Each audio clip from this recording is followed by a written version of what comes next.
ఒక తాటి పనివాడి కొడుకు ప్రపంచానికి తన విలువ ఏంటో ఎలా చూపించాడో తెలుసా? ఈ కథ వింటే మీకు రోమాలు నిక్కబుడుస్తాయి.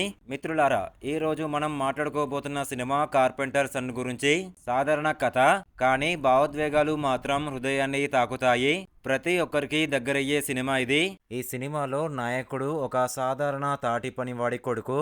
తండ్రి రోజు కష్టపడి పనిచేస్తూ ఉంటాడు, కానీ సమాజం వాళ్ళని తక్కువగా చూస్తుంది. నాయకుడు చిన్నప్పటి నుంచి ఒక నిర్ణయం తీసుకుంటాడు, నా తండ్రి పేరును నిలబెట్టాలని. కానీ జీవితం అంతా సులభం కాదు. విలన్ వాళ్ళ కుటుంబాన్ని అవమానపరుస్తాడు. ఒక దశలో తండ్రి కూడా చాలా కష్టపడతాడు. అదే సమయంలో నాయకుడి జీవితం మారిపోతుంది. తన ప్రతిభ, కష్టంతో ఒక తాటి పనివాడి కొడుకు ఎలా గొప్ప వ్యక్తి అవుతాడు? అదే ఈ సినిమాలో ప్రధానాంశం. నాయకుడు విలన్ కి ఇచ్చే సమాధానం సినిమా హాల్లో చప్పట్లు ఖాయమనే విధంగా ఉంటుంది. ఆ సమాధానం. మూవీ ప్లస్ పాయింట్స్ ఏంటంటే, తండ్రి కొడుకు భావోద్వేగం అద్భుతంగా ఉంటుంది. నాయకుడి నటన సహజంగా ఉంటుంది. సంభాషణలు నేరుగా మనసుకు తాకుతాయి. ముగింపు అనేది రోమాలు నిక్కపుడుస్తాయి. మధ్యతరగతి వాళ్ళకి, కష్టపడి పనిచేసే వాళ్ళకి ఈ సినిమా బాగా దగ్గరవుతుంది.